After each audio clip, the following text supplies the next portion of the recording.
बिस्मिल्लाहिर्रहमानिर्रहीम।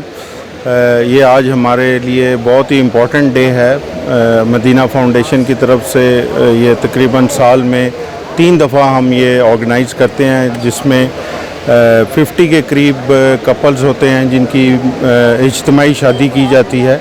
और इस मौके पर आप लोगों को मैं ये भी साथ बताना चाहता हूँ कि ये शादी ना कि सिर्फ़ 2 फैमिलीज़ का आपस में जोड़ है, इसके अलावा जो मदीना फाउंडेशन चाहती है वो ये है कि जो सोशल ईवल है उसको ख़त्म किया जाए। जो लोग गरीब हैं, जो शादी करने के काबिल नहीं हैं, उनको ये अपॉर्चुनिटी प्रोवाइड करते हैं मदीना फाउंडेशन वाले कि वो इज्तिमाई शादी में हिस्सा लें।